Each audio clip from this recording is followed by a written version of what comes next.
Welcome back to Now Go See It. I'm Tony. Today we're in the cruise port of Mazatlan, checking out all the top things to see and do. Behind me is the El Faro Lighthouse. We're going to climb the 330 steps to the top and get one of the best views on the Pacific Ocean. Also, we're going to check out some of the top things to see inside the city's old town, find some good food, and see what else there is to shop for and check out. So join us.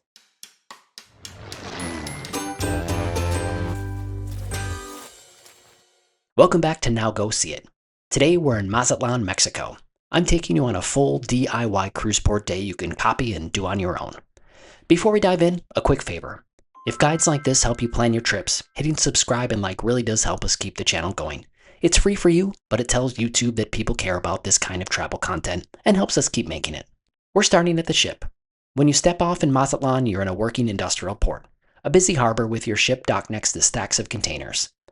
You can't just wander out on your own from here. Follow the directions toward the colorful open-air carts parked just beyond the gangway. They look like little road trains, and they're your free shuttle from the secure port area to the cruise terminal. Hop on, sit tight for a few minutes, and they'll roll you through the industrial zone to the main building. Those carts drop you at the cruise terminal, which feels like a compact shopping plaza. Right here at the port, you've got souvenir stalls with vanilla, hot sauces, tequila, some jewelry and silver shops, t-shirts and hats, a pharmacy, and a couple of bars and snack shops for quick food or cold drinks. This is a good place to grab sunscreen, a bottle of water, and most importantly, pesos from the ATM. Bring cash. A lot of smaller places we visited in town did not take cards, and things run smoother when you can just pay in pesos.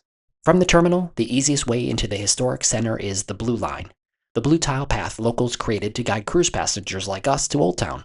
Walk out through the parking lot and look for the big blue arch at the exit. That arch is your starting point. Right under it, look down. You'll see blue tile set into the sidewalk. Once you spot it, just follow that blue route. In some sections, it turns from a blue tile line into a blue painted curb. That swap is normal, so don't let it throw you off. It's roughly 1 mile to our next destination, about 15 to 20 minutes at a normal pace. If you're not a walker, there are plenty of taxis available at the port. Uber is also available in Mexico. As you walk, you'll pass small neighborhood shops, local schools, repair garages, and everyday houses with laundry hanging over balconies. At a couple of busier crossings, you might see English-speaking volunteer tourism staff in bright vests helping direct people. Keep an eye out ahead of you and you'll notice the cathedral tower starting to peak up as you get closer to town. The walk is flat, but sidewalks can be broken or uneven, so it's a constant dance between following the blue line and watching where your feet are going. The blue line brings you right into Centro Histórico, near Plaza Machado and its surrounding streets. Suddenly, the buildings get older, there are balconies and trees, and a cluster of restaurants and cafes spill out toward the square. This is where you can slow the pace a little and start exploring sideways instead of just following the line. Shopping in this area is much more interesting than at the port. On nearby streets and blocks around Plaza Machado, you'll find galleries, artisan shops, and small boutiques. This is the place to look for hand-painted ceramics, leather sandals, textiles, and locally made art. If you're going to bring something home, this is where I'd pick up a serving bowl, a wall piece, or something interesting from a local artist. One shop to put in your notes is Need Art. It's a family-run folk art space with rooms full of masks, painted ceramics, and decorative pieces by Mexican artists. You wander from room to room and it feels more like visiting a working gallery than a tourist souvenir stand. There are big statement pieces and smaller items that fit easily into a suitcase, so you can dial it up or dial it down depending on your luggage situation. Just off Plaza Machado is the Angela Peralta Theater, a restored 19th century theater with a pale facade and tall windows facing the street. It's still used for concerts and events and anchors one side of the plaza with a lot of character. The square beside the theater doubles as an open-air performance area. On our visit, a man was doing traditional Aztec dance with fire eating right in the square. Feathers, drums, flames, the whole thing. We heard the music and walked over. That kind of surprise is pretty common here. So if you hear drums or see a crowd forming, it might be worth checking out. A few blocks away is the city's main church, the Basilica de la Immaculada Concepcion. You'll see its twin yellow towers from multiple directions as you walk up. Inside, it's detailed and dramatic. High arched ceilings, chandeliers, side chapels, and an elaborate main altar. If you look closely at the stained glass windows, you'll spot Stars of David in the designs, tied to the history of who helped fund the church. It's a quick, beautiful stop in the middle of your route and gives you a good sense of Mazatlan's historic core. Hey there, and welcome to Mazatlan. This is a beautiful city off the Pacific coast. It was originally a shipping and fishing port. They have a huge shrimping industry here.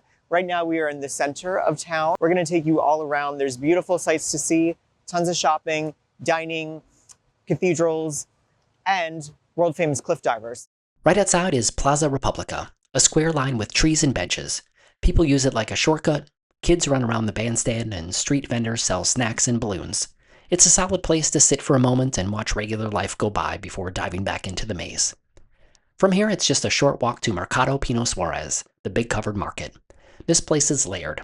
Produce stands with stacks of fruit and vegetables, butchers breaking down meat, seafood counters with fish and shrimp, bakeries, spice sellers, and too many souvenir stalls to count, all jammed together. One side smells like bread and coffee, another side smells like the ocean and chilies, and some of the other smells may not be to your liking. You can buy fresh fruit, pastries, candy, sandals, jerseys, and bags of coffee, plus all the usual tourist items. This is where that earlier cash tip really matters. Many stalls are cash only, and paying in pesos keeps everything simple. When you're ready for the ocean, angle your route towards Olas Atalas Beach and the Malacon. It's roughly a 10 to 15 minute walk from the market or Plaza Machado, or you can flag down a pulmonía, those open-air taxi buggies Mazatlan is known for. Agree on the fare before you hop in. Once you hit the coast, you're on the long seafront walkway with the Pacific on one side and buildings on the other, dotted with statues, letter signs, and viewpoints. Along this stretch is El Cavadista, the cliff diver spot. Divers climb up to a platform above the rocks and jump into a narrow pocket of water below, timing the waves just right. There's no strict posted schedule, they just tend to go when conditions look okay and they feel like the group of watching tourists has tipped enough pesos. It's one of those things you only need a few minutes to watch, but it sticks with your memory as a highlight. For lunch, we walked a few blocks into the neighborhood to Bahira Mariscos. It's a straightforward seafood place. Bright tables, no fuss. We ordered shrimp ceviche, shrimp tacos, and a plate of grilled shrimp. Everything tasted fresh and citrusy with plenty of flavor. Prices were reasonable, portions were generous, and it gave us a calm pause in the middle of a very full day. On the way back toward the water, you have the option for two fast culture stops. First, the Art Museum of Mazatlan, a small art museum in a 19th century house just off the Malacon. It's compact with rotating exhibits of regional and contemporary art, and easy to see in about 10 or 15 minutes if you move with purpose. There's also the Archaeological Museum of Mazatlan, a small museum focused on pre-Hispanic cultures in the area. There's pottery, burial objects including bones, and context about the long history and cultures of the people who lived here long before cruise ships showed up. Both museums charge a modest admission and only accept cash. Back at the coast, we followed the road along the rocky shoreline up to Mirador Paseo Centenario. This is a cliff-top drive and walkway with lookouts over the rocks and waves below and wide-angle views over the city and harbor. You see surf crashing along the cragged shore and clean sightlines back toward the historic center. It ties the whole map of your day together. From there, you can see a zip line running in an impossibly long path from the hilltop lighthouse over the bay to a tower along the road behind us. We watched people zip across the gap for a bit. Helmets, harnesses, the whole thing. But between the schedules of our to-do lists, we didn't have time to try it ourselves. It had nothing to do with how terrifying it looked, I swear. If it looks fun to you, add it to your list and let us know how it was in the comments. Next up is El Faro Mazatlan, the lighthouse. The trail starts at the base of Cerro de la Cuestión, a hill at the edge of the harbor. You'll see the entrance gate, the path, and then the stairs going up. The hike itself is relatively short but quite steep, with a mix of ramps and more than 300 stairs. You gain several hundred feet of elevation fast. There are signs along the way reminding you not to feed the animals, although all I saw were some very lazy cats sunning themselves and one close encounter with a raccoon who clearly knew the drill. As you climb, the view keeps opening up. First the cargo port, then your ship, then the historic center and the long line of beaches to the north. At the top, the lighthouse tower sits on this outcrop with a full 360-degree view over Mazatlan, the harbor, and the nearby islands. On my visit, the little drink stand at the top was closed, and there are no bathrooms up there, so definitely bring water and visit the restroom at the trailhead before you start the climb. There's a 10 peso charge for that bathroom. Near the summit is a glass viewing platform, a short walkway that sticks out over the cliff with a transparent floor. Entry costs 30 pesos and they meter people onto it so it doesn't get crowded. Looking straight down through the glass at the rocks and waves below is pretty intense, especially if heights aren't your thing. But it's a unique angle on the coastline and a fun payoff for the effort you put into the climb. Coming down uses the same path and it can be tough on the knees and ankles, so take your time. Once you're back at the base, it's a good moment to look out over the harbor. From this side of town or just across the way at the Embarcadero, you can grab a small boat or water taxi out to Stone Island. Most tours include long beaches, seafood snacks, snorkeling or scuba, and other day trip activities. Check out nowgoseeit.com for some great shore excursion ideas. Nearly everything we did today was free, except for lunch, the museum admissions, and the glass viewing platform. The clock was ticking on our time in Mazatlan, so we had to start making our way back toward the ship.